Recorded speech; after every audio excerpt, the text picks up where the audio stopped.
जय हिंद बच्चों, क्या हाल चाल है आप सबका। और जैसे जैसे नीट का एग्ज़ामिनेशन पास आता जा रहा है, आप लोग को घबराहट हो रही होगी, लेकिन आप लोग की तैयारी इतनी अच्छी है, परेशान मत होइए। आपने इतने एफएसटी टेस्ट दिए हैं, तो हम लोग उम्मीद करते हैं कि आप वहाँ पे भी नीट एग्ज़ामिनेशन में नीट 2024 में 5 मई को अच्छा ही करेंगे। आज हम लोग डिस्कस करने जा रहे हैं आपसे एफएसटी टेस्ट नंबर 59। और हमारे सिंह सर का स्लोगन है, अब पढ़ने का अधिकार सबको, डॉक्टर बनने का अधिकार भी सबको। और इसी मिशन के तहत हम लोग आज ये डिस्कशन स्टार्ट करने जा रहे हैं। देखिए, हमारे सामने ये क्वेश्चन नंबर 51 है और इसमें कुछ फैक्ट्स दिए हुए हैं ड्राई सेल के बारे में। तो ड्राई सेल के बारे में बेटा कुछ फैक्ट्स दिए गए हैं हमको, उनको हमें जज करना है कि कौन सा सही है और कौन सा गलत है। तो जैसे कि यहाँ पर आप देख रहे हैं, ड्राई सेल के बारे में हमें जानकारी दी गई है। It is also called Leclanche cell. बिल्कुल सही बात है, ये लेक्लांचे सेल के नाम से जाना जाता है। इट गिव्स कांस्टेंट वोल्टेज, तो ये कांस्टेंट वोल्टेज नहीं देता। कांस्टेंट वोल्टेज के लिए एनसीईआरटी के अकॉर्डिंग अगर आप जाएं, तो जो हमारा मरकरी सेल होता है वो कांस्टेंट वोल्टेज देता है 1.35 वोल्ट का, और पूरी होल लाइफ वो 1.35 वोल्ट का देता है और फिर डैमेज हो जाता है। तो इसलिए बाकी जो सेल हैं उनमें धीरे धीरे पोटेंशियल डिक्रीज होता जाता है समय के साथ साथ। जैसे कि आप मार्केट से 1.5 वोल्ट का एवरेडी का सेल लीजिए, तो उसमें स्टार्टिंग में वोल्टेज 1.5 होगा, लेकिन धीरे धीरे जैसे जैसे वो वर्किंग में आएगा उसका पोटेंशियल ड्रॉप होता जाएगा। तो इट गिव्स कांस्टेंट वोल्टेज, ये बात सर गलत हो गई। Electrolyse is moist paste of NH4Cl and ZnCl2, ये बात सही है इन स्टार्च। कैथोड रिएक्शन में MnO2 +4 से +3 में रिड्यूस हो जाता है, बिल्कुल सही बात है।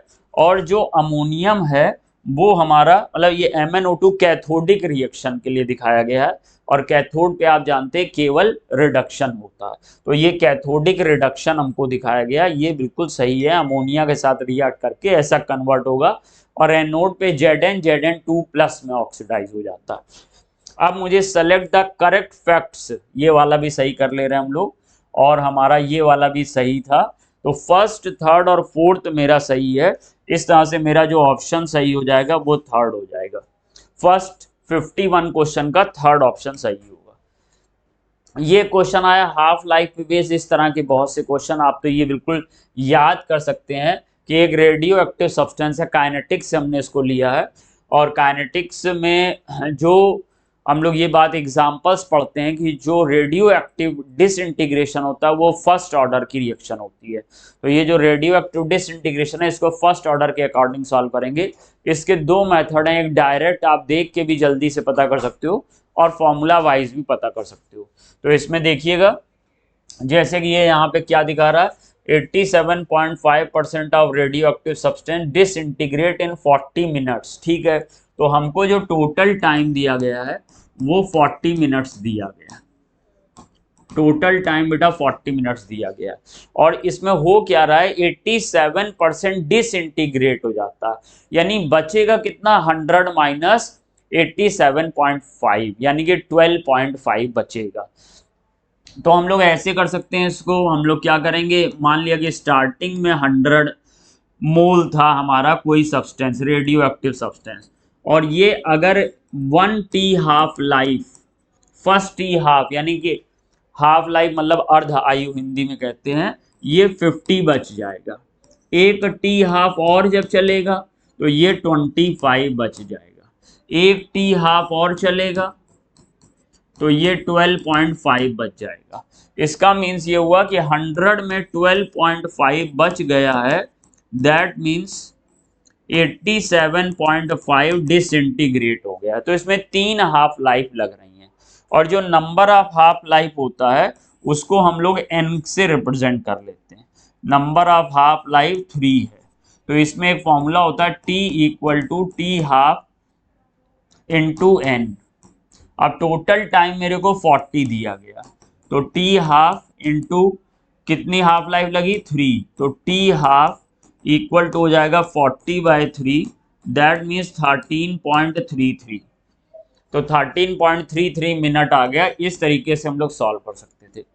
अगर ऐसे आपको नहीं करना है तो एक दूसरा मेथड भी है जिसमें कि आपको लॉग एंटी लॉग में जाना पड़ सकता है। एक और भी मेथड है, कई तरह के मेथड इसमें होते हैं। एक तो ये मेथड होता है,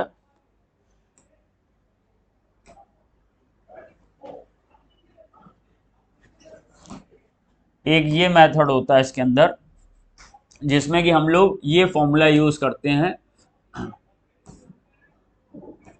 r upon R naught equal to 1/2 की पावर n। ये n हमारा नंबर ऑफ हाफ लाइफ है। तो r हमारा, r नॉट क्या इनिशियल क्वांटिटी है, तो ये इनिशियल हो गया 100, और r जो है वो बची हुई क्वांटिटी है। तो ये सर हो गया हमारा 12.5, ये 12.5 बची हुई क्वांटिटी है, इक्वल टू 1/2 की पावर n ले लेंगे। अब इसमें 12.5 को 100 में डिवाइड कर दो, तो कितना आ जाएगा बेटा, ये आ जाएगा 1/8, 1/2 की पावर n। अब आप इसको आगे बढ़ाइए, इसको हम लोग ऐसे लिख लें 1/2 की पावर 3 इक्वल टू 1/2 की पावर n।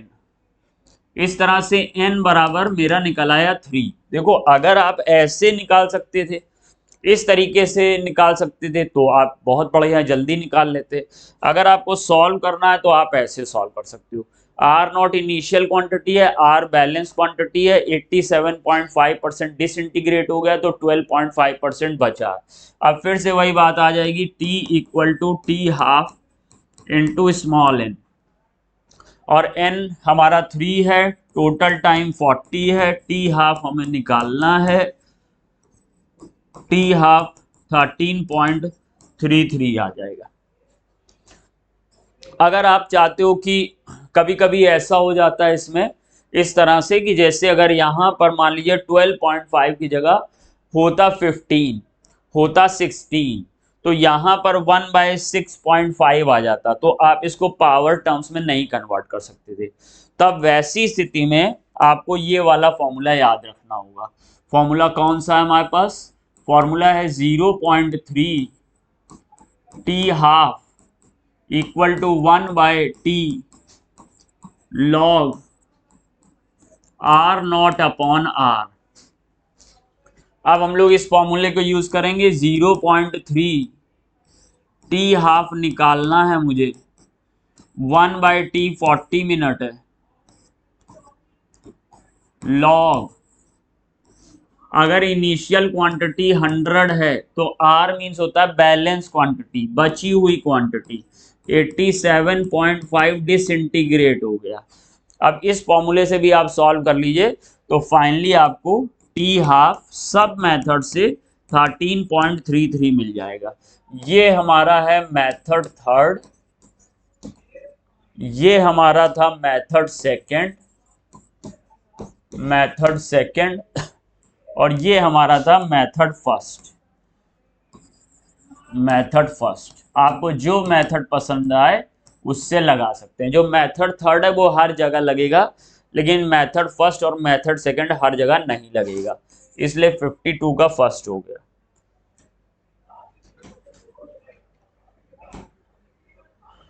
अब आ जाते हैं ये क्वेश्चन नंबर 53 पर। ये बहुत कॉमन क्वेश्चन है, काइनेटिक्स का, आपने कई बार देखा होगा इसको।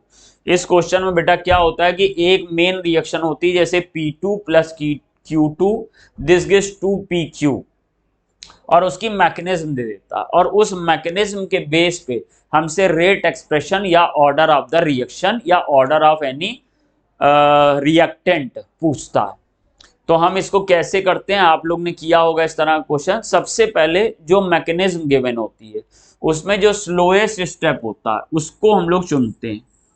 ये देखिए, ये स्लोएस्ट स्टेप है, इसको चुन लेंगे, और चुनने के बाद हम लोग यहाँ पर ऐसे लिखेंगे। इसमें ये हमने फॉर्मूला बनाया, रेट इक्वल टू के, और स्लोएस्ट स्टेप में जो दिया हुआ है, जैसे P2 दिया है तो P2 लेंगे, और यहाँ पर जो P2 के बगल में बैलेंसिंग नंबर है वो पावर बना लेंगे 1, या नहीं भी लिखेंगे 1, अंडरस्टूड बात है, और साथ में यहाँ पे Q ले लेंगे। ये ऐसे हम लोग ने बना लिया। लेकिन जब हम लोग ऐसे स्लो स्टेप से बना लेते हैं तो उसके बाद ये देखते हैं कि हमारी जो मेन रिएक्शन दी गई थी दिस वन, इसमें जो रिएक्टेंट थे क्या वो दोनों यहां पर आ गए? तो पता चला कि सर दोनों तो नहीं आए, क्योंकि P2 तो आ गया इसमें, लेकिन यहाँ पे मेन रिएक्शन में Q2 था और यहाँ Q है। अब इसका मीन्स ये है कि हमें ये Q से पूरी इंफॉर्मेशन नहीं मिल रही है और ये हमें Q को हटाना होगा। दूसरी चीज ये है कि ये जो Q है ये अनस्टेबल भी है, क्योंकि ये फर्स्ट रिवर्सिबल रिएक्शन में बना, ये Q बनता है और वापस Q2 में कन्वर्ट हो जाता है, इसलिए ये अनस्टेबल है, ये यहाँ पे रुकेगा नहीं। तो हमको रेट एक्सप्रेशन में जो स्टेबल रिएक्टेंट है उन्हीं को दिखाना, इसलिए अब हम इसको कैसे हटाते हैं, क्योंकि ये रिवर्सिबल रिएक्शन है। तो यहाँ पर हमने इस रिएक्शन के लिए ये लिख लिया Kc इक्वल टू Q की पावर 2 अपॉन Q2। और फिर हम लोग ने इसको क्या किया, इसको थोड़ा सा इजी करेंगे और यहाँ पे Q इक्वल टू आ जाएगा Kc Q की पावर 2, और ये जो पावर Q2 और ये जो Q की पावर 2 थी ये यहाँ पर दोनों पे हाफ के फॉर्म में चली जाएगी, दोनों में हाफ हाफ के फॉर्म में चली जाएगी। अब हम लोग क्या करेंगे, इसमें ये जो Q है इस Q को यहां से हटा लेंगे। अब जब हम लोग इस Q को यहां से हटाएंगे, इसकी जगह पे रख देंगे, तो हमारे पास इक्वेशन आ जाएगी रेट इक्वल टू, ये तो K था ही था, एक Kc की पावर हाफ आ गया, एक हमारा आ गया P2 और एक हमारा आ गया P2 के साथ साथ Q की जगह पर Kc आ गया हाफ और Q2 की पावर हाफ या 0.5 लिख लेते हैं, सेम बात है। ये जो कांस्टेंट कांस्टेंट मिलके एक नया कांस्टेंट बन जाएगा। तो फाइनली जो मेरे पास इक्वेशन आई वो ये आ गई, rate equal to K P2 Q2 की पावर हाफ।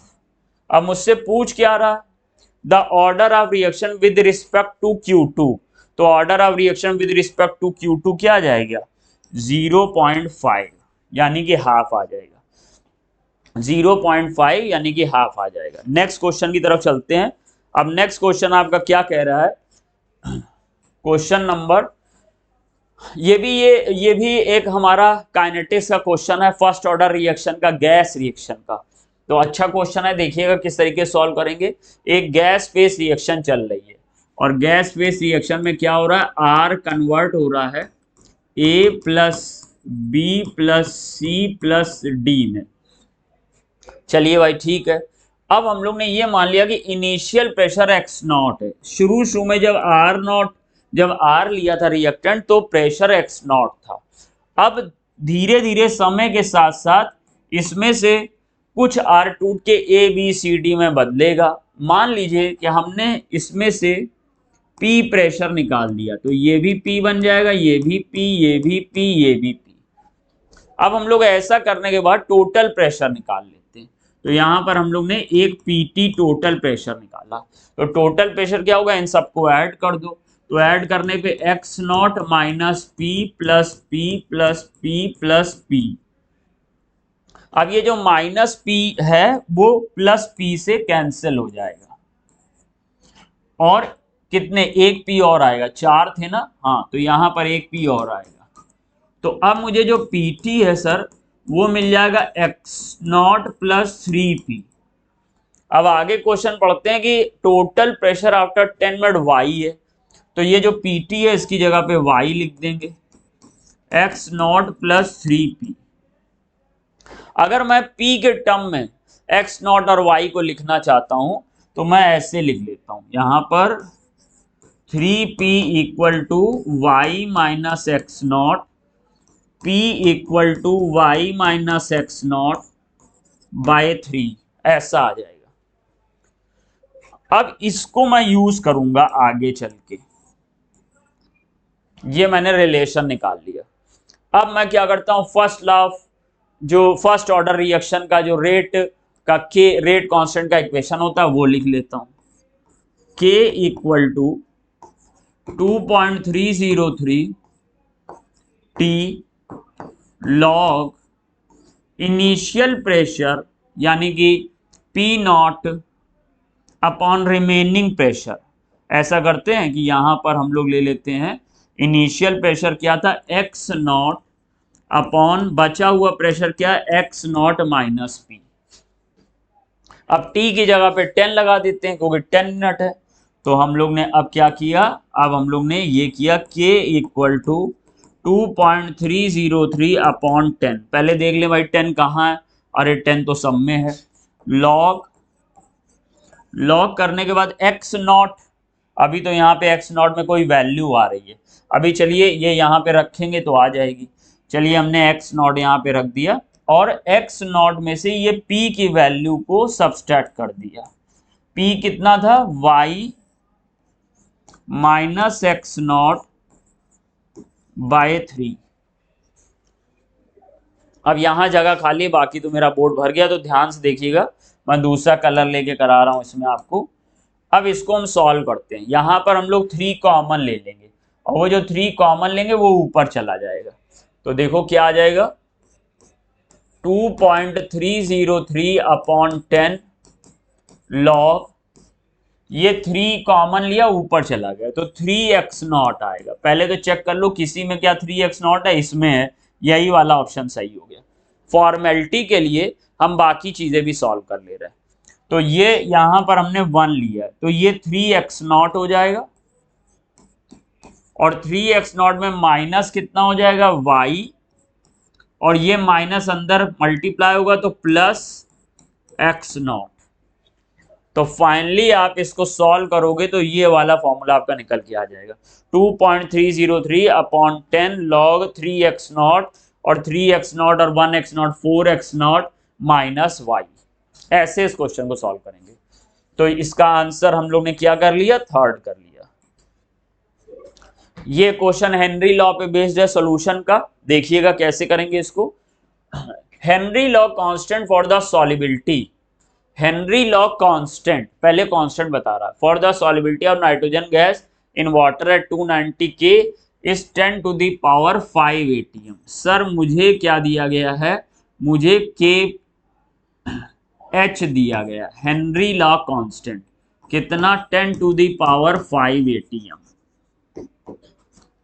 ठीक, उसके बाद मुझे आगे कह रहा मोल fraction of nitrogen in air is 0.8। चलिए सर, नाइट्रोजन का जो मोल फ्रैक्शन है वो एयर में 0.8 है। और क्या मुझे बता रहा है, calculate the number of moles of nitrogen from air dissolve in 10 moles of water. ठीक है, हमें नाइट्रोजन के मोल के बारे में पता करना है और हमको मोल ऑफ वाटर दिया गया है 10 एंड 5 ATM प्रेशर, और एयर का प्रेशर दिया गया है, प्रेशर ऑफ एयर दिया गया है 5 ATM, pressure of air 5 ATM दिया गया। अब बेटा अगर मुझे मोल निकालने हैं नाइट्रोजन के तो मुझे क्या फॉर्मूला हेनरी लॉ वाला लगाना पड़ेगा, वो ये आपको पता है, partial pressure of nitrogen equal to होगा KH into mole fraction of nitrogen. ये फॉर्मूला लगेगा, आप सब लोग जानते हैं। अब लेकिन पार्शियल प्रेशर ऑफ नाइट्रोजन मेरा है ही नहीं, मेरे पास तो प्रेशर ऑफ एयर 5 ATM है। तो पार्शियल प्रेशर ऑफ नाइट्रोजन कैसे निकालेंगे, partial pressure of nitrogen equal to हो जाएगा मोल फ्रैक्शन ऑफ नाइट्रोजन। अब मोल फ्रैक्शन ऑफ नाइट्रोजन, देखो ये जो मोल फ्रैक्शन ऑफ नाइट्रोजन है ये यहां नहीं यूज कर सकते हैं, ये यहां नहीं यूज कर सकते हैं क्योंकि ये मोल fraction of nitrogen in air है और हमें वाटर में चाहिए मोल ऑफ नाइट्रोजन जो डिसॉल्व होंगे। तो इसलिए मोल fraction of nitrogen into total pressure, total pressure PT कर दिया, या टोटल प्रेशर मतलब प्रेशर ऑफ एयर, आपकी सुविधा के लिए यहाँ पे एयर लिख दे रहा हूं, तो प्रेशर ऑफ एयर। अब आप इसमें वैल्यू पुटअप करिए, मोल फ्रैक्शन ऑफ नाइट्रोजन आपको 0.8 पता है और आपको प्रेशर ऑफ एयर 5 ATM पता है। तो आपने यहाँ पे 5 लगा दिया, दैट मीन्स आपका 4 ATM आ गया। अब बाबू ये 4 ATM आपको यहाँ पे पेस्ट करना है लाके, तो 4 आपको पता है और आपको KH की वैल्यू 10 टू दी पावर 5 पता है, 10 टू दी पावर 5 पता है। और आप पहले X2 ऑफ नाइट्रोजन यानी मोल फ्रैक्शन ऑफ नाइट्रोजन निकाल लो, बाद में सॉल्व कर लो, या आप यहीं पर mole of nitrogen upon mole of water ये फॉर्मूला लगा लो मोल फ्रैक्शन के पॉइंट ऑफ व्यू से। अब इसको लेके चलते हैं, आगे बढ़ते हैं। तो हम लोग क्या, अगर ये 10 टू द पावर 5 नीचे आएगा तो ये 10 टू द पावर -5 हो जाएगा। तो हम लोग ऐसे कर लेते हैं, n of N2 upon mole of water कितने दिए गए हैं, मोल ऑफ वाटर कहाँ है, 10 और ये 10 टू द पावर 5 नीचे आया, ऊपर गया 10 टू द पावर -5, तो 4 इंटू 10 टू दी पावर -5, ये 10 वहां मल्टीप्लाई कर दो तो ये 10 टू दी पावर -4 रह जाएगा। तो नाइट्रोजन के मोल आ जाएंगे 4 इंटू 10 टू दी पावर -4। बड़ी हारमोनी है भाई, 4 4 दोनों तरफ आ गया। अब ये कह रहा है यहां पर, यहां क्वेश्चन छापा नहीं, पेपर में हम लोग को क्या दिया गया था, अच्छा चलिए इसमें बता देंगे आपको। ये IN क्या लिखा है, integer of 10 to the power -4 form, यानी कि ये यहां पर ऐसे अगर आ जाए x into 10 to the power -4, तो ये x क्या है। इस तरह के क्वेश्चन मेंस में आते हैं, तो ये इस तरह के क्वेश्चन हो सकता है कि हम लोग के नीट एग्जामिनेशन में भी आ जाए। तो 10 टू दी पावर -4 नहीं बताना है, जो x की वैल्यू है वो बतानी है। तो ये कितना है, x 4, तो इसलिए सेकेंड ऑप्शन सही हो जाएगा। यानी 4 into 10 to the power -4 mean समझो x into 10 to the power -4 है, तो जो इसका इंटीजियर है वो हमें बताना है। तो इसका आंसर हम लोग ने क्या कर लिया, सेकेंड कर लिया। नेक्स्ट क्वेश्चन की तरफ, बहुत आसान है। पॉजिटिव मीजोमेरिक यानी +m इफेक्ट की स्ट्रेंथ के बारे में जानना है। +m इफेक्ट वो देते हैं जिनके पास लोन पेयर ऑफ इलेक्ट्रॉन होता है, और लोन पेयर ऑफ इलेक्ट्रॉन जो आसानी से दे पाए किसी को। तो यहां पर देखिए सर, यहां पर एक N है, एक O है, ये भी O है, और ये भी हमारा O है। इसको बड़ा अलग डिजाइन दे दिया, क्या चक्कर है, चलो कोई बात नहीं, ये भी हमारा O है। अब आप बेटा ये सोचो कि जो O है और जो N है उसमें इलेक्ट्रोनेगेटिविटी किसकी कम है। आप कहोगे सर N की इलेक्ट्रोनेगेटिविटी कम है, तो बेटा जिसकी इलेक्ट्रोनेगेटिविटी कम है वो आसानी से डोनेट करेगा अपना इलेक्ट्रॉन, यानी वो खींचना नहीं चाहता, देना चाहता है। तो NH2 सबसे जल्दी देगा, NH2 भैया सब में है। उसके बाद क्या होगा कि ये O में जो लोन पेयर ऑफ इलेक्ट्रॉन है ये यहीं पर सैचुरेट रहता है, लेकिन इस वाले O में ये इलेक्ट्रॉन यहां पर रेजोनेंस में पार्टिसिपेट करता है, सो कम अवेलेबिलिटी होती है जिसको ये देना चाह रहा है। जैसे बेंजीन रिंग के ऊपर अगर जुड़ा है तो बेंजीन रिंग के डबल बॉन्ड के साथ अगर रेजोनेटिंग स्ट्रक्चर फॉर्म करना है तो इसकी कम डोनर अवेलेबिलिटी है, तो ये सबसे वीक हो जाएगा। तो इसमें भी सबसे वीक है, इसमें भी, इसमें भी। अब हमारा बचा OCH3 और OH में। तो OCH3 और OH में जो CH3 होता है उसका हिंड्रेंस होने की वजह से इसका इलेक्ट्रॉन जल्दी नहीं मिल पाता है, और OH में O का इलेक्ट्रॉन जल्दी मिल जाते हैं। तो NH2 के बाद OH की डोनर कैपेसिटी आती है, और OH के बाद OCH3 की आती है, सबसे कम OCO-CH3 की हो जाएगी। तो इसलिए इसका आंसर हम लोग थर्ड मानेंगे। नेक्स्ट चलते हैं 57 की तरफ। बहुत आसान, Werner theory of coordination compound में, वर्नर थ्योरी में सब लोग ये बात जानते हैं कि दो तरह की वैलेंसी होती है, एक प्राइमरी एक सेकेंडरी। प्राइमरी मोस्टली आयनाइजेबल होती है, ऑलवेज तो नहीं बट मोस्टली आयनाइजेबल होती है, और सेकेंडरी नॉन आयनाइजेबल होती है। और प्राइमरी ऑक्सीडेशन नंबर के बराबर होती है, सेकेंडरी हमारी कोऑर्डिनेशन नंबर के बराबर होती है। पहले पढ़ लेते हैं पूछ क्या रहा। प्राइमरी वैलेंसी इज आयनाइजेबल, सही हो गया भाई। हालांकि ऑलवेज आयनाइजेबल नहीं है लेकिन मोस्टली आयनाइजेबल है। आगे के पॉइंट पढ़ लेते हैं, उसके अकॉर्डिंग डिसाइड करेंगे कि इसके साथ हमें जाना चाहिए कि नहीं जाना चाहिए। सेकेंडरी वैलेंसी इज आयनाइजेबल, गलत हो गया भाई साहब। Primary and secondary valencies are ionisable, गलत हो गया। दोनों भैया, सेकेंडरी तो देखो आयनाइजेबल है ही नहीं कभी भी, प्राइमरी का दोनों चलता। Neither primary not secondary valency ionisable, ये भी बात गलत हो गई, तो इसलिए मुझे फर्स्ट के साथ चले जाना चाहिए। नेक्स्ट क्वेश्चन की तरफ चलते हैं। 3 मुझे आयन दिए हुए हैं और कह रहा how many of the following metal have similar value off spin only magnetic moment in gaseous state. अब देखिए सर, लीगेंड तो बताए नहीं है, तो पेयरिंग वगैरह का चक्कर नहीं है, तो जिनका डी कॉन्फ़िगरेशन सेम होगा उसकी उनकी सेम स्पिन होगी। तो हम लोग डी कॉन्फ़िगरेशन जल्दी से निकाल लेते हैं। तो वेनेडियम, स्कैंडियम, टाइटेनियम, वेनेडियम तीसरे नंबर पे आता है, तो इसका कॉन्फ़िगरेशन होगा 3d3 4s2। अब 3d3 4s2 में 3 इलेक्ट्रॉन निकाल देंगे, तो 3 इलेक्ट्रॉन निकाल देंगे तो 3d2 बचेगा। क्रोमियम में 3 इलेक्ट्रॉन निकाल दोगे 3d3 बचेगा। फेरस में 2 इलेक्ट्रॉन निकाल दोगे 3d6 बचेगा। Nickel, iron, cobalt, nickel 3d8, तो 3d हमारा बच जाएगा इसमें।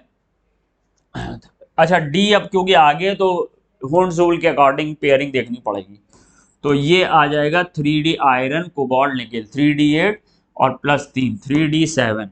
अब इसको हम लोग जरा बना के देख लें, ऐसे सबके हम लोग डी बना के देख लेंगे और ये देख लेंगे कि किसमें हमारे जो इलेक्ट्रॉन है वो नंबर ऑफ अनपेयर्ड सेम आ रहे हैं। तो नंबर ऑफ अनपेयर्ड भरने के लिए इसमें तो सर 2 आ रहे हैं मेरे, इसमें मेरे 3 आ रहे हैं, इसमें मेरे 1 2 3 4 5 6 4 आ रहे हैं, और इसमें 1 2 3 4 5 6 7 3 आ रहे हैं। 3 electron unpaired, 4 electron unpaired, 3 electron unpaired, 2 electron unpaired. तो बच्चा हमको सिमिलर किस में मिल रहा है? क्रोमियम 3+ में और निकिल +3 में। तो क्रोमियम वो मुझसे पूछ रहा how many of the following metal ion have similar, तो 2 मेटल आयन में मिल रहा, तो इसलिए 58 का सेकंड हमें करना चाहिए। आपने कर लिया होगा, इजी क्वेश्चन था। अब क्वेश्चन नंबर 59 पे जाते हैं। विच of the following is not a neutral ligand, बहुत आसान डाल दिया। अब एग्जामिनर ने, हमारे यहाँ का जो भी पेपर सेटर था उसने इतना इजी पता नहीं कैसे डाल दिया। वाटर न्यूट्रल है, कोई चार्ज नहीं, अमोनिया न्यूट्रल है, कोई चार्ज नहीं, सीओ न्यूट्रल है, कोई चार्ज नहीं भाई साहब, और ये थर्ड वाले पे माइनस चार्ज है, तो इसको तो आपने देखते ही सॉल्व कर लिया हो। वो पूछा विच of the following is not a neutral, तो न्यूट्रल वही नहीं है जिसपे चार्ज होगा, तो इस पे सी, ये NO2- है, इस पे चार्ज है। When 2 liter of ideal gas expand isothermally into vacuum, अच्छा वैक्यूम, तो वर्क डन तो 0 हो गया। Total volume of 6 litre the change, अच्छा इंटरनल एनर्जी पूछ रहा। अब इंटरनल एनर्जी के लिए तो अभी हम लोग ने एक यूट्यूब सेशन किया था, उसमें एग्जांपल्स कराए थे, तो उसमें आपको बताया था, आपने शायद देखा होगा कि NCERT एग्जाम्पल जितने इन टेक्स्ट वाले हैं वो करवाए थे। तो उसमें आपको मैंने स्पेशली बताया था कि देखो बच्चा, जब आइसोथर्मल लिख दे तो आइसोथर्मल में बच्चा ये ध्यान रखना कि आइडियल गैस के लिए डेल्टा यू तुरंत 0 कर दो अगर डेल्टा यू मांगे, और डेल्टा एच भी 0 कर दो, और आइसोथर्मल के साथ अगर रिवर्सिबल टर्म जोड़ दे, रिवर्सिबल, तो जो W है वो -2.303 nRT log V2/V1 कर देना। और अगर आपको Q मांगे इसमें तो +2.303 nRT log V2/V1। कुछ बच्चे को सोच रहे हैं कि सर P1/P2 नहीं हो सकता, बिल्कुल सही, मेरे बच्चे बहुत होशियार हैं, P1/P2 भी कर लिया।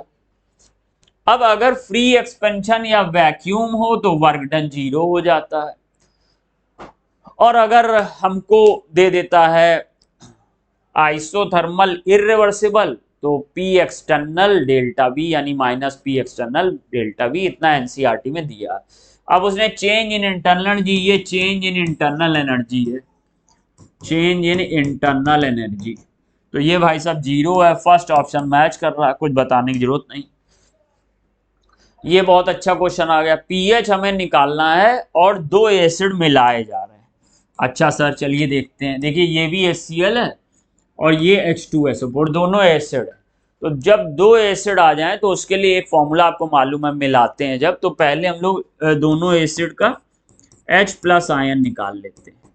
H+ आयन का एक्टिव मास या मोलैरिटी निकाल लेते हैं। और H+ आयन की मोलैरिटी निकालने का जो फॉर्मूला है वो है, आप मोलैरिटी लीजिए, वैलेंसी फैक्टर लीजिए, वॉल्यूम लीजिए, पहले एसिड का मोलैरिटी लीजिए, वैलेंसी फैक्टर लीजिए, V2 लीजिए मतलब उसका वॉल्यूम लीजिए, और V1 प्लस V2 कर दीजिए।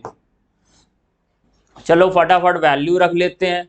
देखिए मोलैरिटी कितनी दी गई है, 0.01, 0.01, उधर शायद जगह कम पड़ जाएगी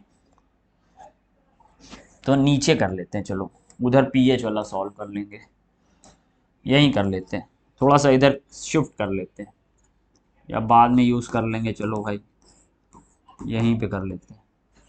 मोलैरिटी 0.01 है, ले लिया। HCl में एक H होता है तो वैलेंसी फैक्टर 1 है। वॉल्यूम इसका बेटा कितना दिया गया, 600 ml, ले लिया। प्लस M2 मोलैरिटी दूसरे की 0.01 इंटू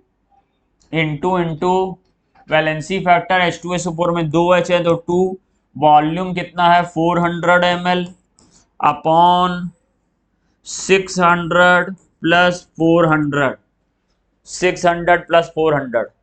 सॉल्व करते हैं चलिए। तो सॉल्व करने पर इसमें ये 6 हो जाएगा और ये 8 हो जाएगा, 6 और 8 14 हो जाएगा, और ये 14 और ये 1000 हो जाएगा। तो सॉल्व करने पर मुझे मिल गया 14 इंटू 10⁻³ ये आ गया H+। अब जब H+ आ गया तो फिर बहुत आसान हो गया, आपको पता ही है। अब हम लोग यहाँ पर एक लाइन खींच लेते हैं ऐसे और पीएच वाला फॉर्मूला लगा देते हैं, pH equal to minus log H+, minus log H+। अब माइनस लॉग H+ में माइनस लॉग 14 इंटू 10⁻³ यानी कि सॉल्व करोगे तो सॉल्व करने पर हम लोग जानते हैं कि जब ये log A इंटू 10⁻⁻b है तो ये जो b माइनस log A कर देते हैं डायरेक्ट। दैट मीन्स ये 3 यहाँ ले आइए और माइनस log 14 कर लीजिए, सॉल्व करिए तो 3 यहाँ ले आए और log जो 14 है 14 को 7 इंटू 2 कर लो, और 7 इंटू 2 कर लोगे तो माइनस ऐसे लिख लेंगे log 7 प्लस log 2। हालांकि उन्होंने वैल्यू दी है लेकिन मुझे कोई जरूरत नहीं है, डायरेक्ट मैं कर सकता हूं। तो 3 माइनस log 7 की वैल्यू बच्चा क्या है 0.845 और log 2 की 0.30, इतना कर लेते हैं।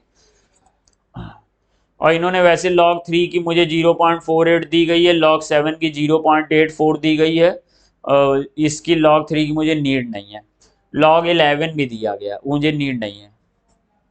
तो ये हम लोग ने इसको सॉल्व किया तो 3 माइनस कितना आ गया 1.4 और 8 और 3 11, 1.14।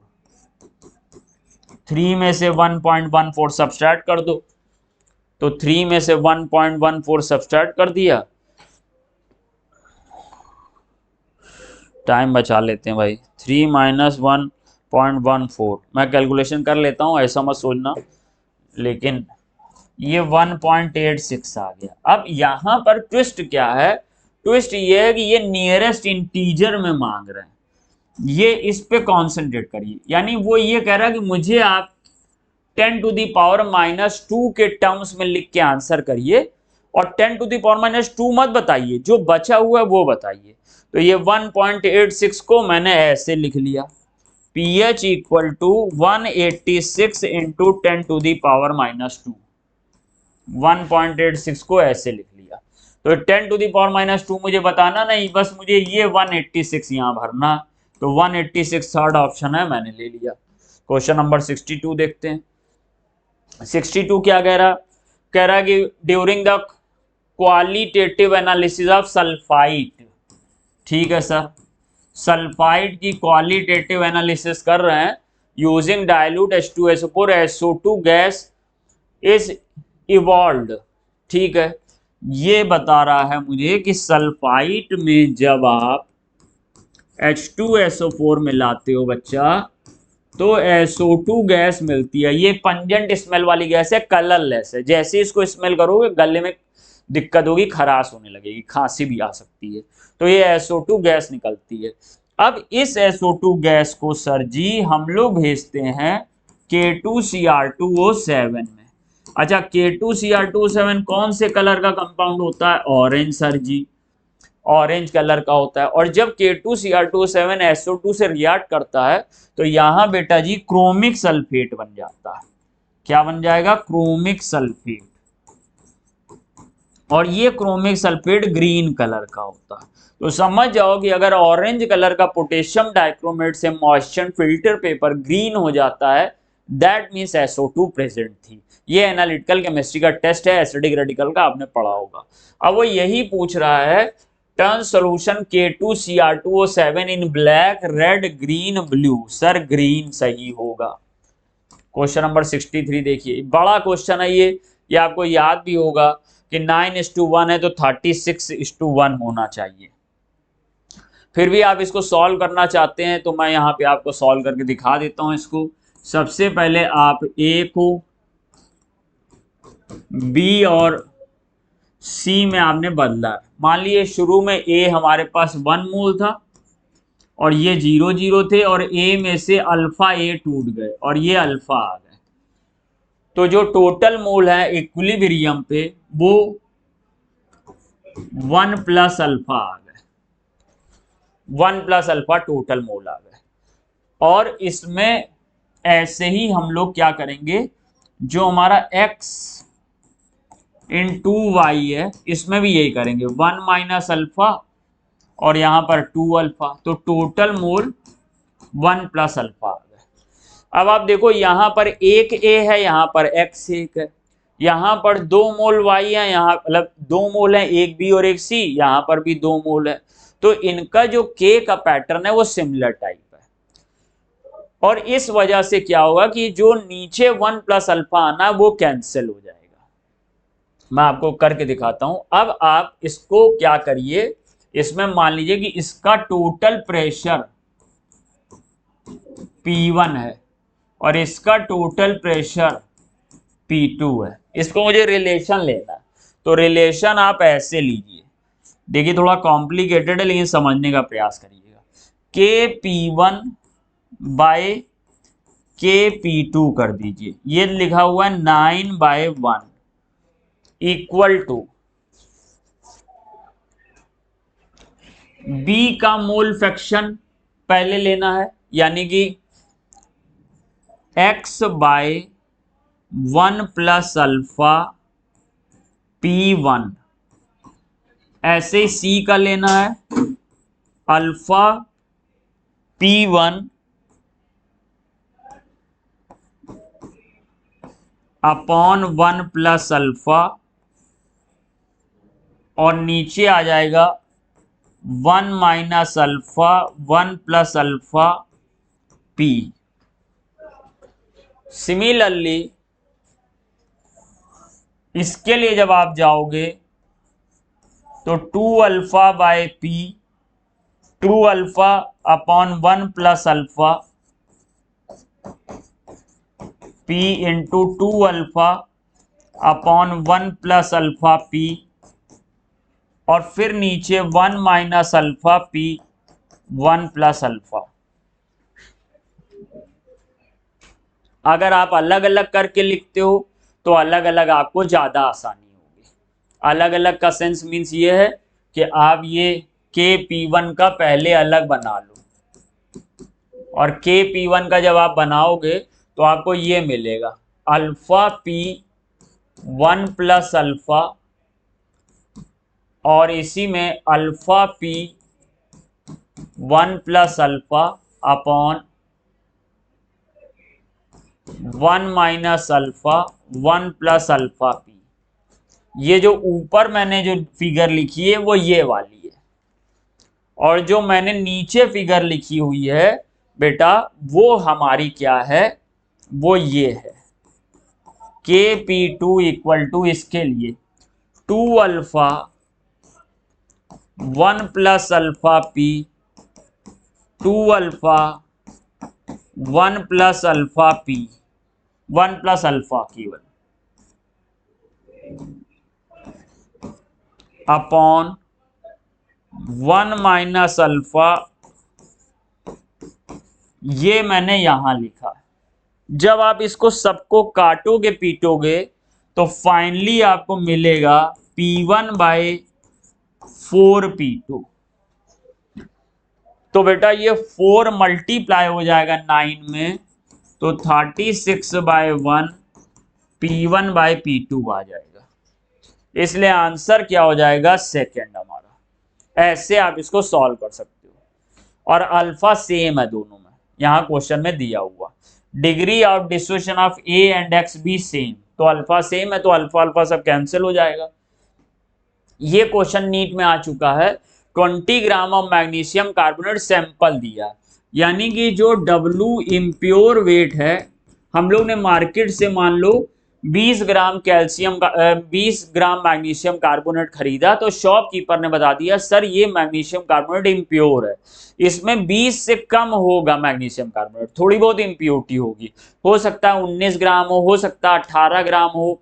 तो हमने शॉपकीपर से पूछा कि मुझे ये बताओ ये कितने परसेंट प्योर है, 10% प्योर है, 50% प्योर, हम ये तो समझ गए कि इसमें पूरा नहीं है, तो वही प्योरिटी हमको निकालने को दी गई है यहाँ पे। तो W इम्प्योर मुझे कितना दिया जा रहा है, 20 ग्राम। चलिए, और W प्योर मुझे पहले निकालना होगा by the help of reaction. W pure मुझे निकालना होगा, और W प्योर निकालने के लिए मुझे पहले molar mass of magnesium carbonate चाहिए होगा। तो molar mass of magnesium carbonate कितना आ जाएगा, मैग्नीशियम का 24 और कार्बोनेट का 60, दैट मीन्स 84 आ गया, और 8 ग्राम मैग्नीशियम ऑक्साइड मिल गया। तो हम लोग ने रिएक्शन बना ली, मैग्नीशियम कार्बोनेट कन्वर्ट हो रहा है मैग्नीशियम ऑक्साइड और CO2 में हीट करने पर। इसका मोलर मास 84 है, और इसका मोलर मास देखो मैग्नीशियम का 24 और ऑक्सीजन का 16, दैट मीन्स 40। इस रिएक्शन के अकॉर्डिंग हम लोग ये कह सकते हैं कि 40 ग्राम MgO मुझे मिलता है 84 ग्राम MgCO3 से। लेकिन मुझे रियलिटी में कितने ग्राम मैग्नीशियम ऑक्साइड मिला, 8 ग्राम। तो 8 ग्राम मैग्नीशियम ऑक्साइड 8 ग्राम मैग्नीशियम ऑक्साइड कितने ग्राम मैग्नीशियम कार्बोनेट से मिलेगा, तो 84 बाई 40 इंटू 8 का 40 में चला गया 5 टाइम्स, और 5 का हम लोग ने सॉल्व किया तो 5 1 जा 5 और बचा कितना 3, 34, 5 6 जा 30 और 16.8 ग्राम्स, 16.8 ग्राम्स ये प्योर है। तो W प्योर 16.8 ग्राम आ गया। अब परसेंटेज प्योरिटी कैसे निकालते हैं, परसेंटेज प्योरिटी इक्वल टू होता है W pure into 100 upon W impure. तो W प्योर कितना बचा है 16.8, और इम्प्योर कितना है हमारा, कितना है इम्प्योर 20 ग्राम इंटू 100, तो ये 25 टाइम चला गया, 5 8 जा 40, 5 6 जा 34, 5 1 जा 5 एंड 8, तो ये आ गया हमारा 84%।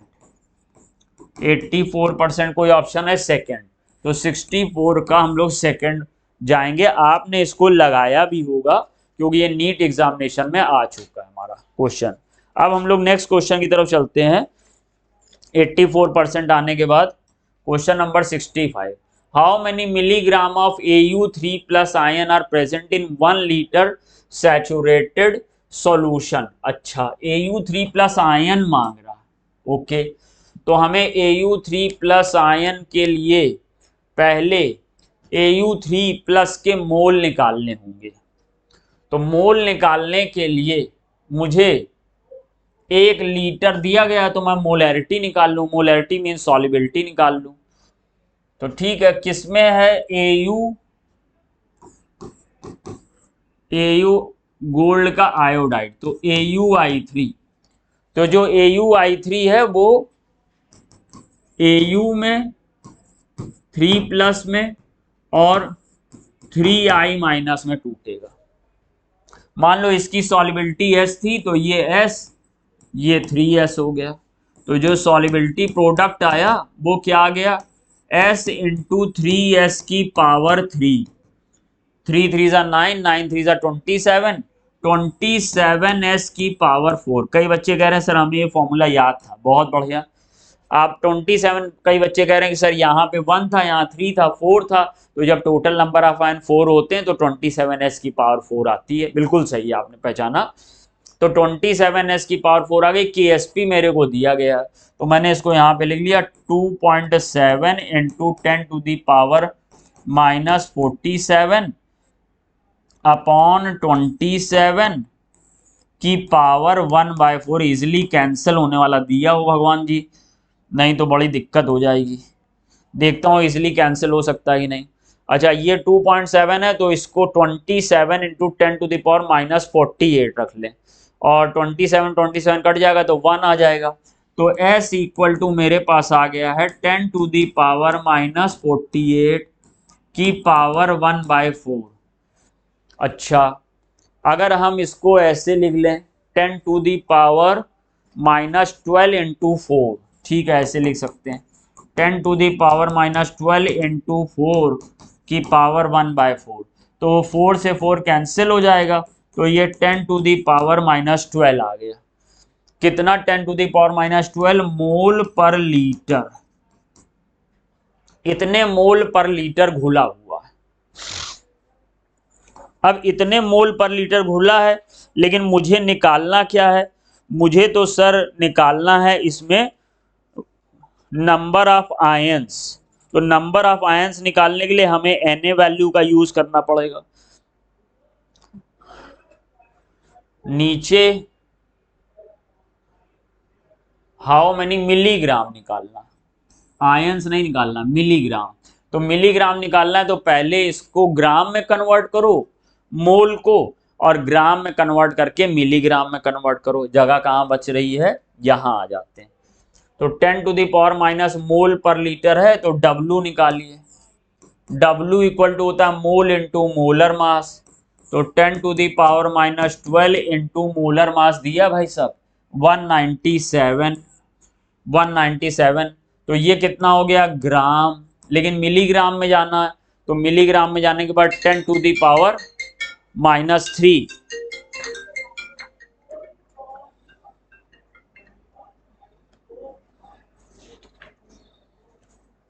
साइलेंट करना भूल गया था तो इसलिए थोड़ा सा डिस्टरबेंस हो गई।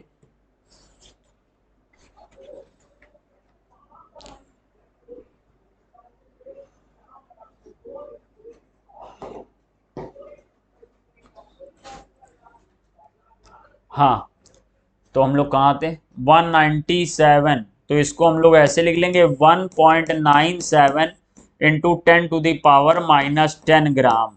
मिलीग्राम में जाना है तो 1.97 into 10 to the power minus 10 into 10 to the power 3 milligram.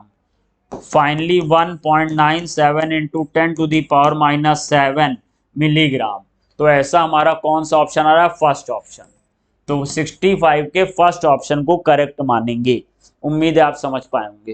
Question number 66, how much volume of 3 molar H2SO4 is required. Okay, यहाँ पर हम लोग फॉर्मूला लगाएंगे M1V1 equal to M2V2। 3 molar है, वॉल्यूम निकालना है, M2 कितनी बनानी है 1, और वॉल्यूम कितना दिया गया है 1 लीटर। तो इसका मीन्स हो जाएगा V equal to 1/3 litre.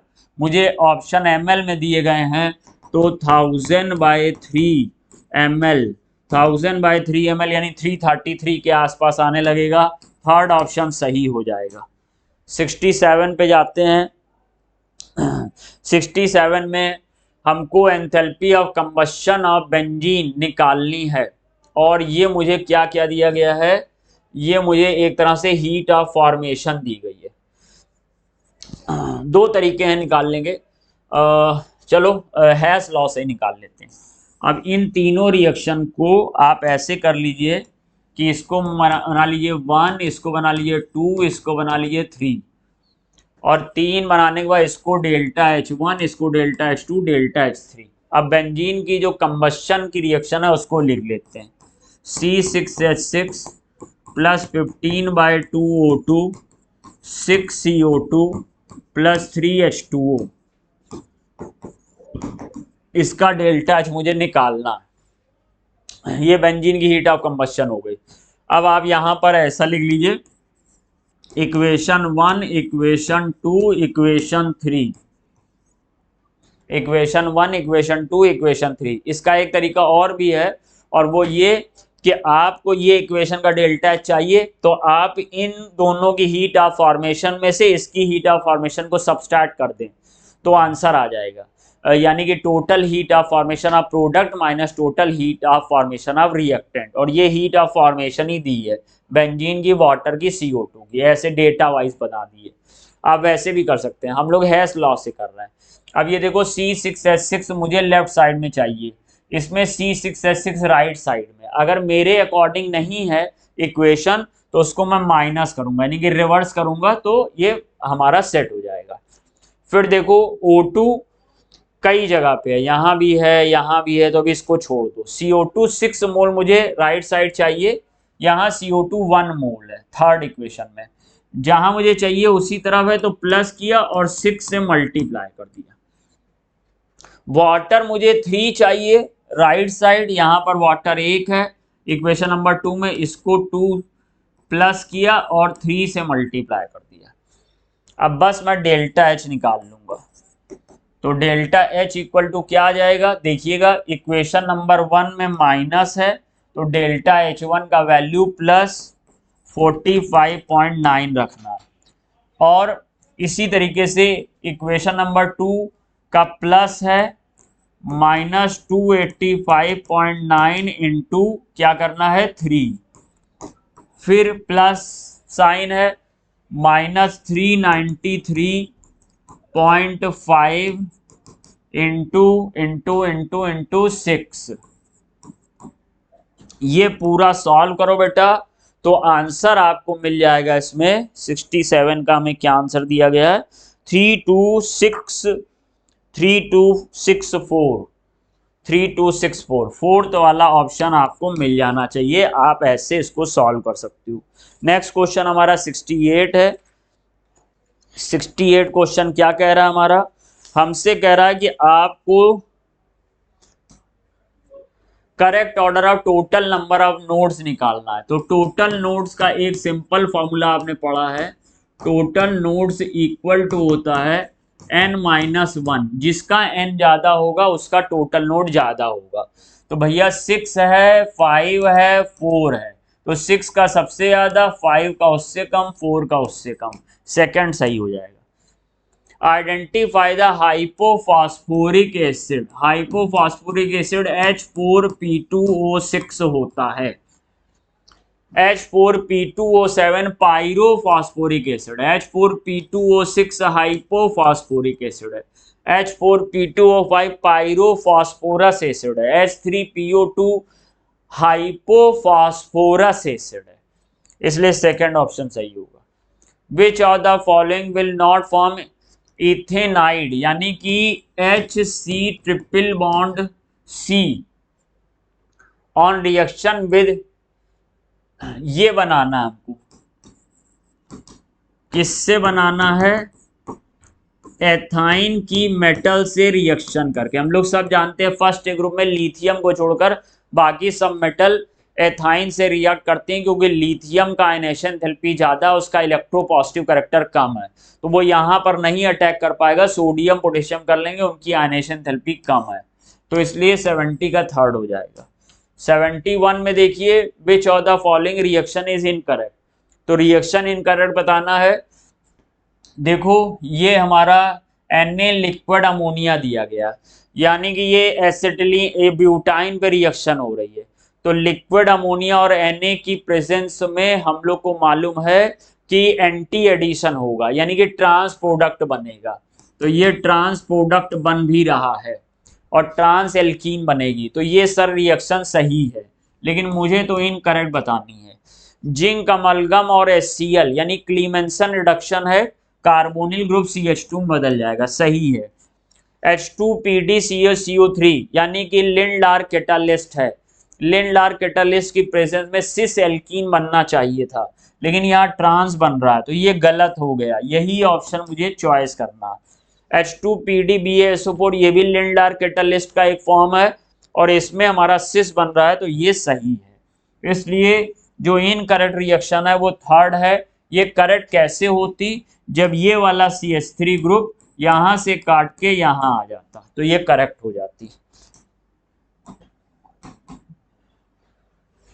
Cl2H new possible number of monochloro derivative structure और स्टीरियो दोनों बनाने आपने याद किया होगा। इसका 6 आंसर होता है। कैसे हो जाता है ये देखिए, इस तरीके से हम लोग बनाएंगे 1 2 3 4 1 2 3 4 5 1 2 3 4 और 5 है। एक बार Cl यहां जोड़ दिया, फिर एक बार Cl यहां जोड़ोगे, तो ये हमारा देखो इस तरफ ये कायरल कार्बन है हमारे पास, कायरल कार्बन। तो एक ऐसा प्रोडक्ट बनेगा, ये D+ है मान लो, तो एक ऐसा प्रोडक्ट बनेगा।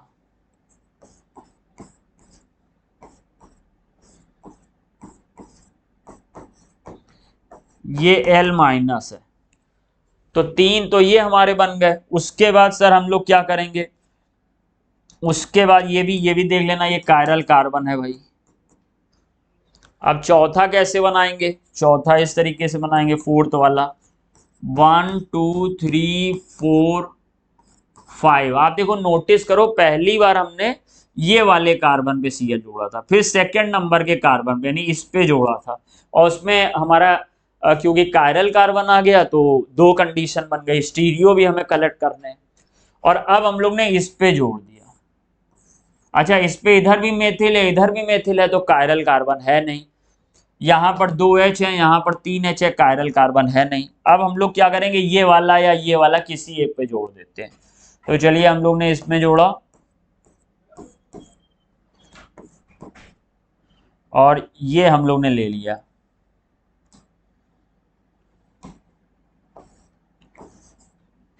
ये ले लिया बेटा। अब जब हम लोग ने ये ले लिया बच्चा मेरे, तो ये समझ लो कि अब यहां पर ये कायरल कार्बन एक डेवलप हो गया, क्योंकि एक तरफ मेथिल है, एक तरफ एथिल है, एक तरफ CH2Cl है और एक तरफ H है। और इसी का दूसरा रूप हम लोग ऐसे बना सकते हैं, दूसरा रूप ऐसे बना लेते हैं।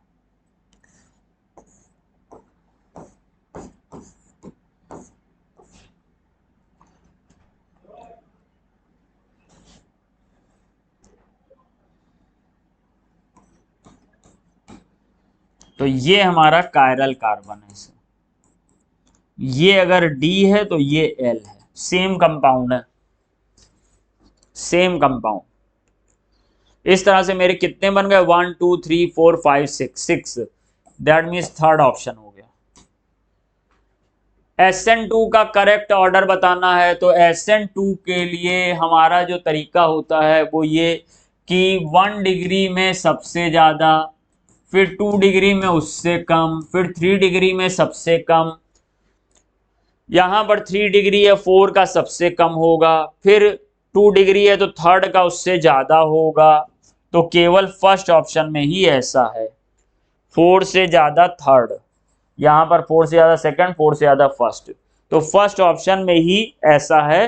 तो बाकी आपको चेक करने की जरूरत ही नहीं है, लेकिन फिर भी आप समझना चाह रहे हैं तो फर्स्ट में और सेकंड में, फर्स्ट में देखो नॉर्मल ग्रुप लगा हुआ है, यहाँ आइसो ग्रुप लगा, तो यहाँ पर स्टेरिक हिंड्रेंस ज़्यादा है, और स्टेरिक जितना फैक्टर बढ़ेगा उतना SN2 की रेट घटेगी, इसलिए फर्स्ट का सबसे ज्यादा, उससे कम सेकंड, उससे कम थर्ड, उससे कम फोर्थ।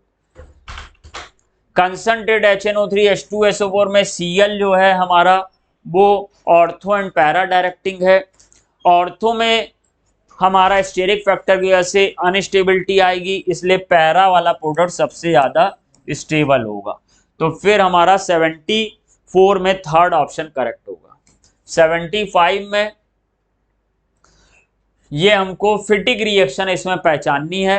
आप लोगों को पता है अगर दो एल्किल हैलाइड सोडियम के साथ मिलते हैं तो फिर वुड्स रिएक्शन कहलाता है।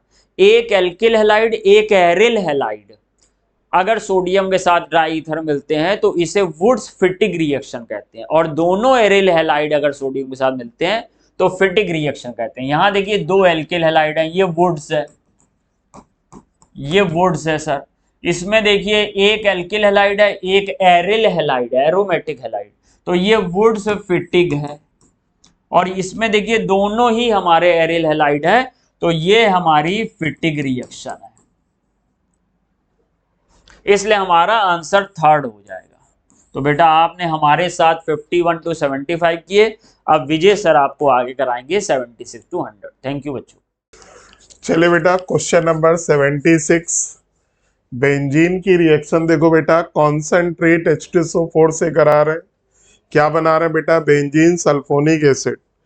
रिएक्शन देखकर बेटा सबको याद आ गया होगा ये किसका एग्जाम्पल है, इलेक्ट्रोफिलिक सब्स्टिट्यूशन। आप बेटा याद रखो बेंजीन और उसके डेरिवेटिव कौन सी रिएक्शन देना पसंद करते हैं, इलेक्ट्रोफिलिक सब्स्टिट्यूशन। बेटा यहाँ पर अटैकिंग रिएजेंट क्या होता है, इलेक्ट्रोफाइल। इंटरमीडिएट बेटा अगर इसमें पूछे सिग्मा कॉम्प्लेक्स कार्बोकेटायन। अब आइए अपने क्वेश्चन में, इन्होंने बेटा क्या पूछा है, इलेक्ट्रोफाइल। आप सबको मालूम है इलेक्ट्रोफिलिक सब्स्टिट्यूशन 5 होते हैं, हेलोजेनेशन इलेक्ट्रोफाइल X+, नाइट्रेशन NO2+, इसमें बेटा याद रखना HNO3 एसिड की बजाय बेस का काम करता है, sulphonation SO3, Friedel Crafts alkylation R+, Friedel Crafts acylation RCO+, और बेटा AlCl3 हेलोजेनेशन में, फ्रिडिलक्राफ्ट एल्काइलेशन में, फ्रिडिलक्राफ्ट एसाइलेशन में बेटा कैटालिस्ट का भी काम करता है, और बेटा कैटालिस्ट इलेक्ट्रोफाइल प्रोड्यूसर का। तो 76 का आंसर बेटा सेकंड। आइए बेटा 77, सबको मालूम है बेटा बॉइलिंग पॉइंट डायरेक्टली प्रोपोर्शनल होता है मॉलिक्यूलर वेट के। अगर बेटा सेम ग्रुप के 4 मेंबर हैं, चारों का बेटा मॉलिक्यूलर वेट डिफरेंट है, जिसका मॉलिक्यूलर वेट ज़्यादा बॉइलिंग पॉइंट ज़्यादा। और बेटा अगर आइसोमर्स हैं तो जैसे जैसे ब्रांचिंग बढ़ती है सरफेस एरिया रिड्यूस होता है, बॉइलिंग पॉइंट बेटा घटता है। अब जरा देखिए, पहला बेटा एन पेंटेन है, दूसरा बेटा आइसोपेंटेन है, तीसरा बेटा नियोपेंटेन है। यहाँ देखो एक ब्रांचिंग, यहाँ बेटा 2 ब्रांचिंग, ये तीनों बेटा पेंटेन के क्या है, आइसोमर। सबसे ज्यादा बॉइलिंग पॉइंट बेटा एन पेंटेन, फिर बेटा आइसोपेंटेन, फिर बेटा नियोपेंटेन।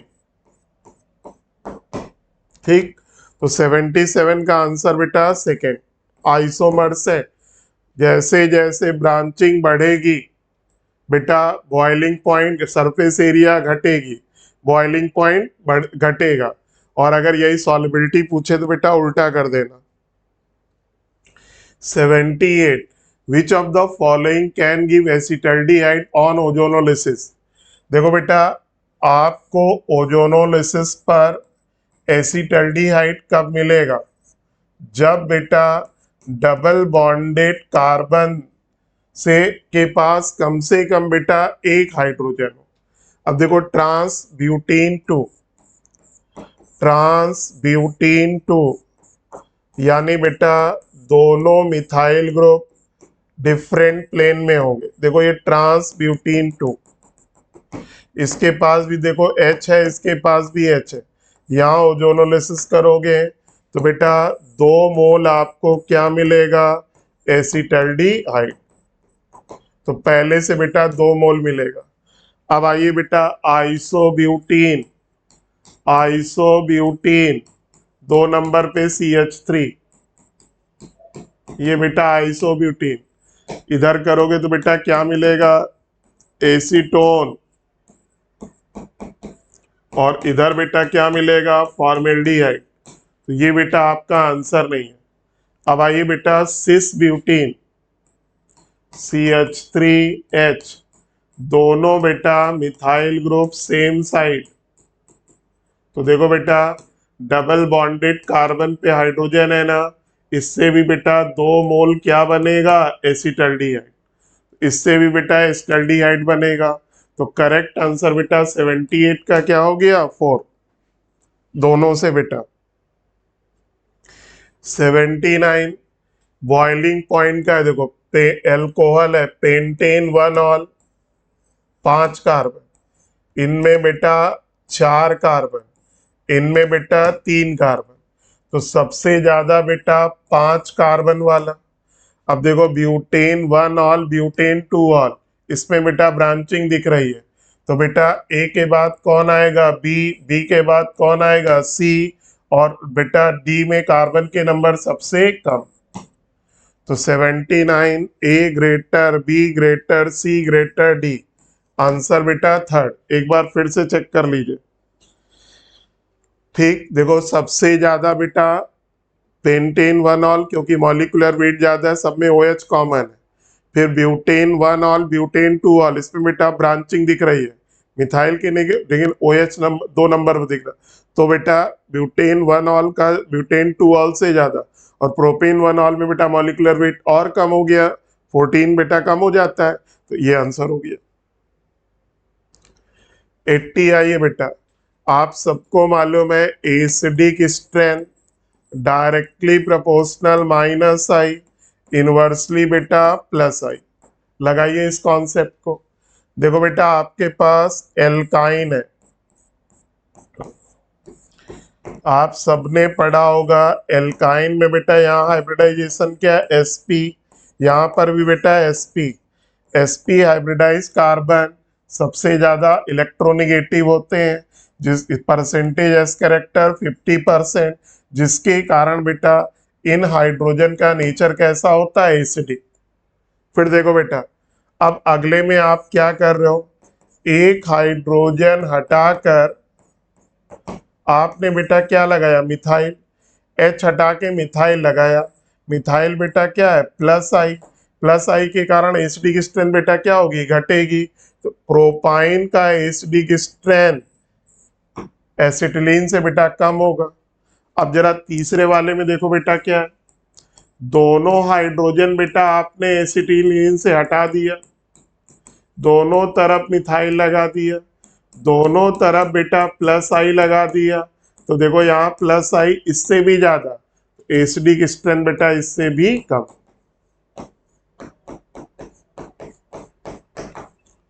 तो बोलो बेटा इसका आंसर कौन सा हुआ? आंसर हो गया बेटा थर्ड। सिंपल याद रखो, acidic strength inversely proportional +I।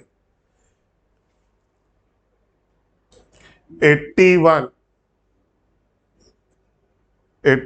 देखिए बेटा एनिलीन है, यहां पर भी देखो बेटा basic strength directly proportional +I, inversely proportional -I। पैराटोलिडीन का मतलब पैरा पोजीशन पर CH3। देखो बेटा ये प्लस आई प्लस आर दोनों है, बट ध्यान रखना यहाँ आर मेजोमेरिक नहीं है, हाइपर कॉन्जुगेशन है। यहाँ पर बेटा पैरा नाइट्रो एनिलीन, यहाँ बेटा नाइट्रो, देखो बेटा ये माइनस आई माइनस एम, तो देखो माइनस आई माइनस एम के कारण इसका बेसिक स्ट्रेंथ एनिलीन से कम, यहाँ बेटा NH2 है। और यहाँ बेटा देखो प्लस आई प्लस आर के कारण बेसिक स्ट्रेंथ ज्यादा, तो देखो बेटा ये इसका ऑर्डर हो गया। तो आंसर बेटा पैराटोलिडीन, फिर बेटा एनिलीन, फिर बेटा पैरा नाइट्रो एनिलीन। 81 का second. 82 shifting of electron pair, ये बेटा डायरेक्ट एनसीईआरटी में यही तीन दिया हुआ है, उन्हीं तीनों को बेटा इन्होंने कॉपी कर दिया। ठीक, तो डायरेक्ट एनसीईआरटी ये देखो यहाँ पर बेटा डबल बॉन्ड से इलेक्ट्रॉन पेयर एडजेसेंट बॉन्ड पे जा रहा, यहाँ देखो डबल बॉन्ड से इलेक्ट्रॉन पेयर एडजेसेंट एटम पे जा रहा, यहाँ बेटा लोन पेयर एडजेसेंट बॉन्ड में जा रहा, तो बेटा इसका आंसर 4। एनसीईआरटी में एज इट इज दिया हुआ इलेक्ट्रॉन पेयर की शिफ्टिंग। अब देखो बेटा होमोलिटिक फ्यूजन, होमोलिटिक फ्यूजन में क्या होता है, आपका बेटा कोवैलेंट बॉन्ड जो एक एक एटम से बना हुआ है, ठीक है ना, एक एक एटम से बना है, तो ये दोनों इलेक्ट्रॉन, एक इलेक्ट्रॉन बेटा इस एटम का एक इसका, तो बेटा ये एक एटम अपना इलेक्ट्रॉन ले लेता है और एक बेटा अपना। होमोलिटिक फ्यूजन में क्या होता है, इक्वल डिस्ट्रीब्यूशन। तो देखो बेटा यहाँ ये है, ये आपका देखो होमो, ये फ्री रेडिकल बना रहे, लेकिन देखो ये एरो क्या कह रहा, दोनों इलेक्ट्रॉन बेटा एक्स पे जा रहा, गलत है। यहाँ पर भी देखो दोनों इलेक्ट्रॉन आ पे जा रहा बेटा, ये भी गलत है।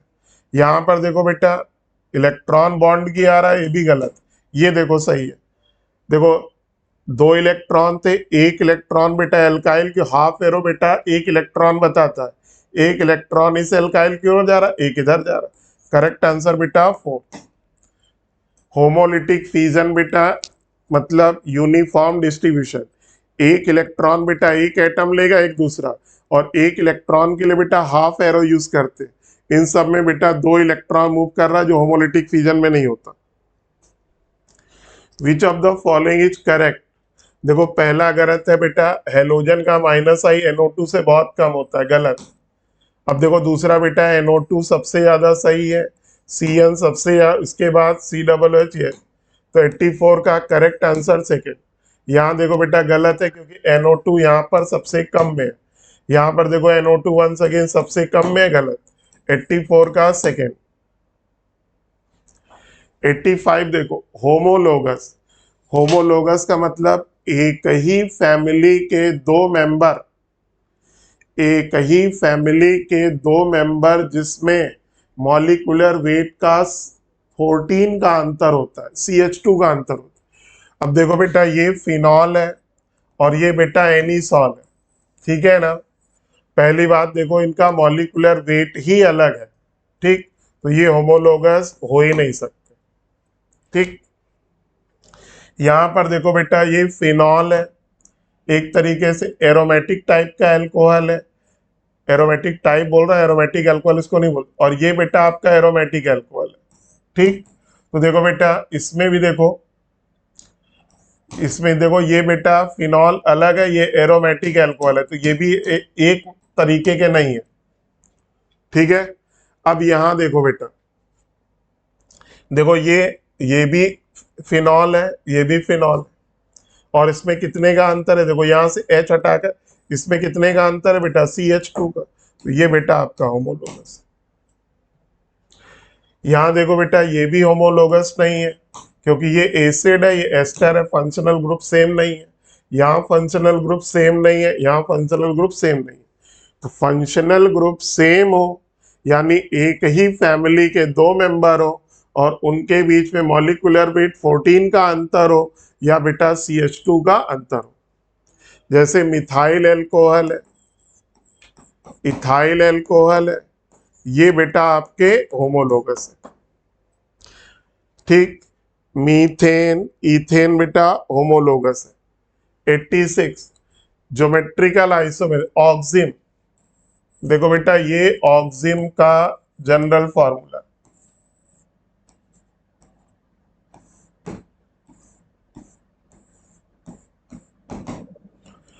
ये बेटा ऑक्सिम का जनरल फॉर्मूला है।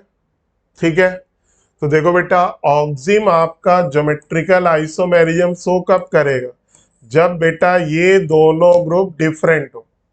अब आइए जरा बेटा एसिटोफिनोन, एसिटोफिनोन में बेटा इधर CH3 होगा, इधर C6H5 होगा। ठीक, और बेटा ये O हो गया,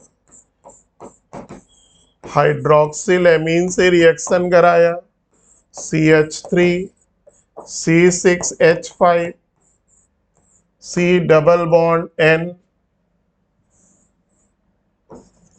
एक तरफ बेटा ये नाइट्रोजन का लोन पेयर, एक तरफ बेटा OH। तो देखो बेटा ये दोनों डिफरेंट है। एसीटोन में बेटा क्या होगा, ये आपका एसीटोन है बेटा, देखो दोनों बेटा सेम है, ये शो नहीं करेगा। बेंजोफिनोन बेटा C6H5 C6H5 दोनों बेटा सेम है, शो नहीं करेगा। साइक्लोहेक्सेनोन शो नहीं करेगा, क्योंकि देखो इधर भी सेम इधर भी सेम, तो ये नहीं करेगा, ये नहीं करेगा, ये नहीं करेगा। आंसर फर्स्ट बेटा, ये तो सिंपल।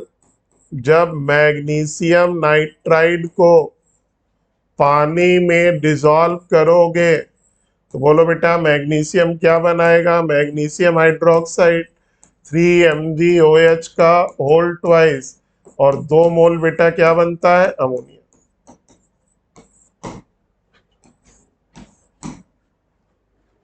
ठीक, फिर देखो बेटा कोवलेंट कैरेक्टर, इन तीनों में बेटा आप फैजान रूल लगा लो, CCl4 तो वैसे ही कोवलेंट होता है, तो सबसे ज्यादा कोवलेंट बेटा CCl4। अब आइए इन तीनों में Li plus Be double plus boron triple plus, तो अनडाउटली बेटा इसका साइज सबसे छोटा। फजान रूल क्या कहता है, smaller is the size of cation, bigger is the size of anion, more covalent character. तो बेटा सबसे ज्यादा CCl4, फिर बोरान वाले में फिर बेरिलियम, फिर लिथियम, 88 का सेकेंड। ठीक है ना, क्योंकि बेटा सबसे छोटा साइज किसका है, अगर साइज की बात करोगे तो बोरान का, ठीक, उसके बाद बेरिलियम का, उसके बाद लिथियम। ठीक, तो कोवलेंट कैरेक्टर, इसको और सही लिखते हैं, तो देखो सबसे ज्यादा कोवलेंट कैरेक्टर बेटा CCl4, फिर BCl3, फिर बेटा BCl2, फिर बेटा LiCl। ये आपके बेटा साइज का ऑर्डर, जितना छोटा साइज कोवलेंट कैरेक्टर उतना ज्यादा। 89 देखो बेटा ये होमोलिटिक कंपाउंड है Cl2, तो होमोलिटिक में बेटा रेडियस बॉन्ड लेंथ का आधा होता है, 2/2 1 एंगस्ट्रॉम हो गया।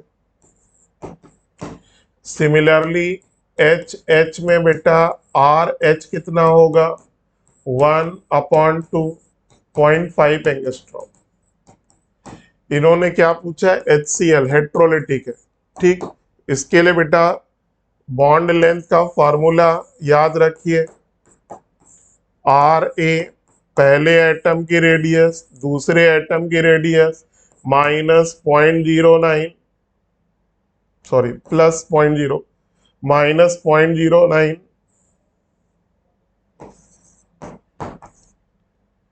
इंटू इलेक्ट्रोनेगेटिविटी का डिफरेंस, इलेक्ट्रोनेगेटिविटी।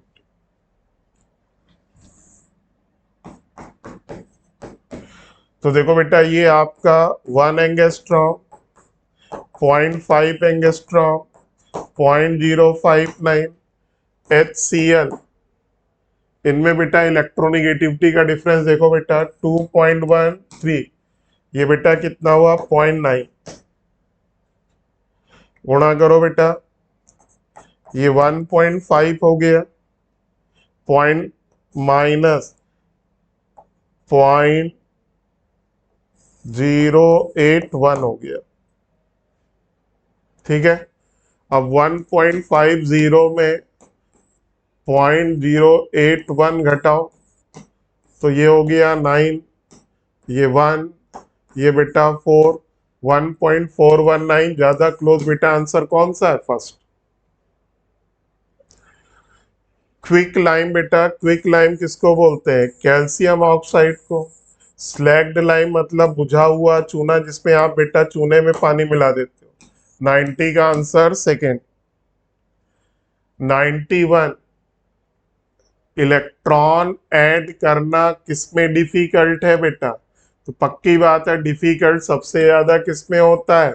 जहां ऑक्टेट बेटा कंप्लीट जीरो ग्रुप एलिमेंट। और सबसे आसान बेटा किसमें होगा? Cl। इसी को हम लोग क्या बोलते हैं? Electron affinity.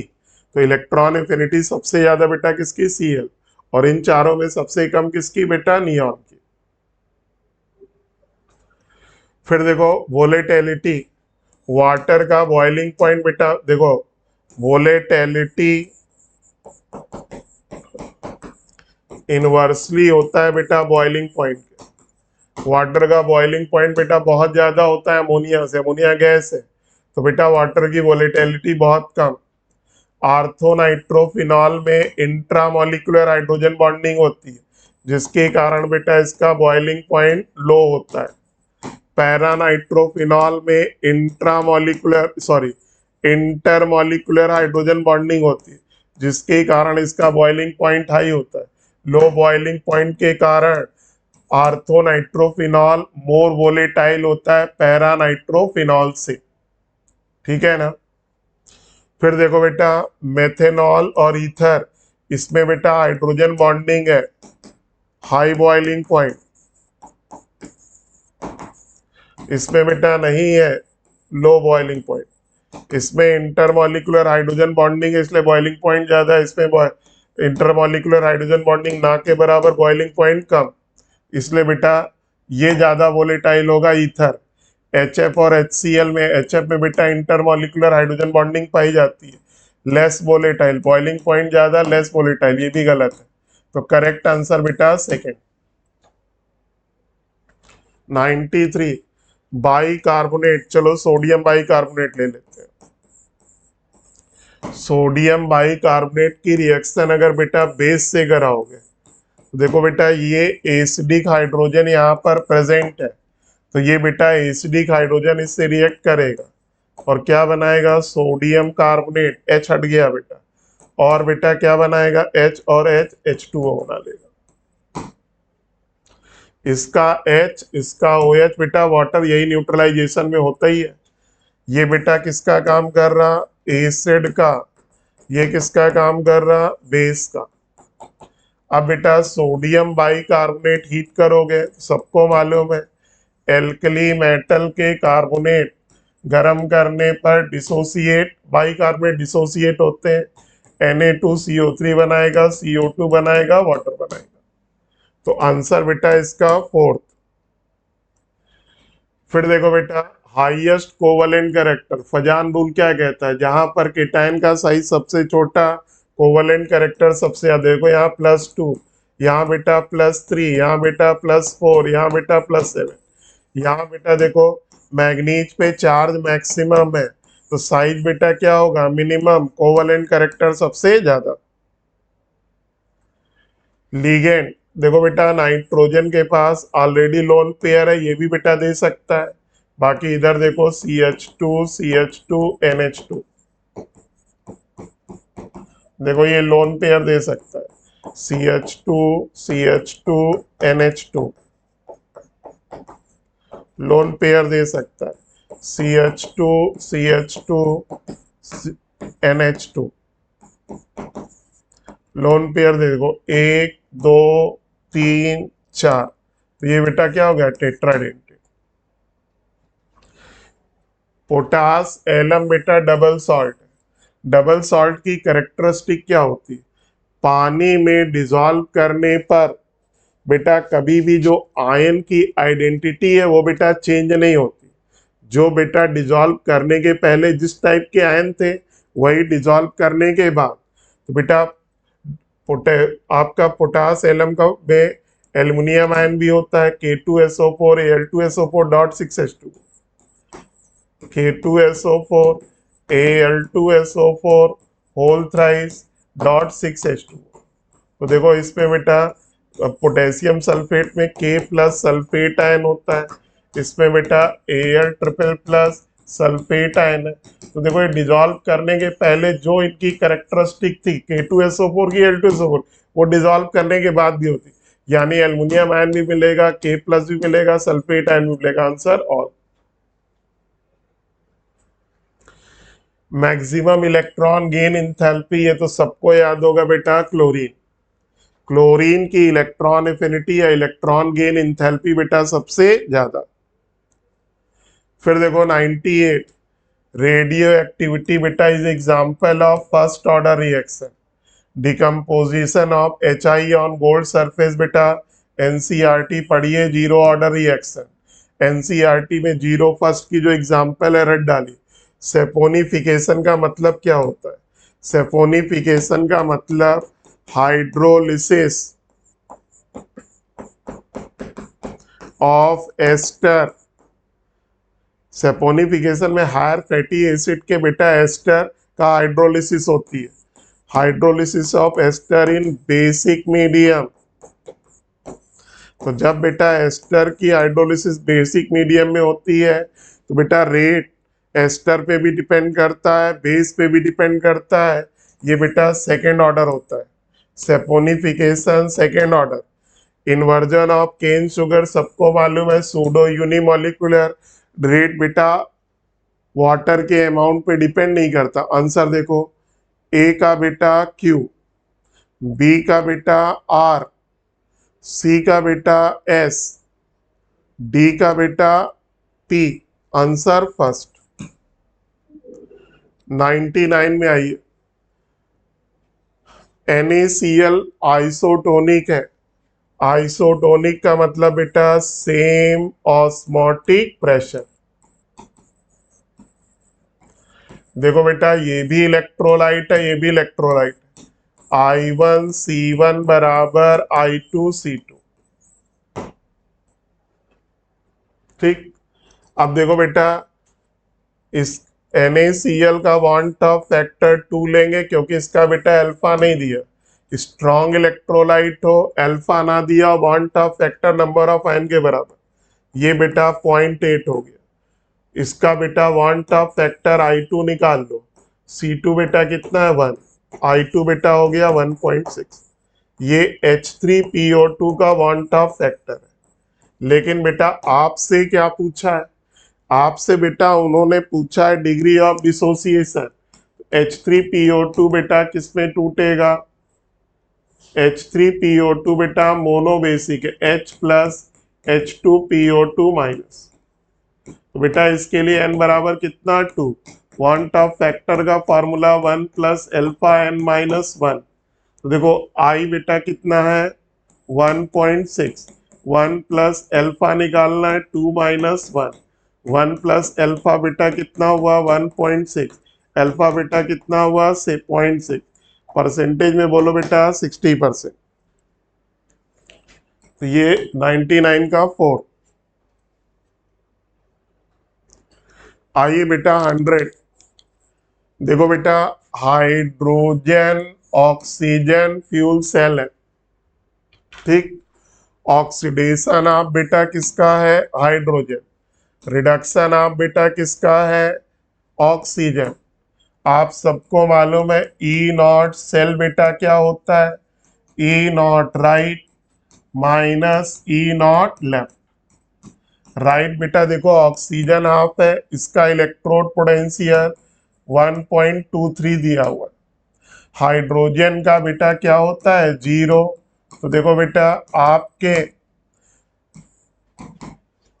फ्यूल सेल का ई नॉट सेल, देखो ये हाफ सेल का दिया था, ई नॉट सेल बेटा कितना आ गया 1.23 वोल्ट। इससे बेटा हम लोग क्या निकाल सकते हैं, delta G naught minus N F E naught. एन की वैल्यू बेटा 2, कैसे देखो, एन की वैल्यू जरा देखो क्या है जरा,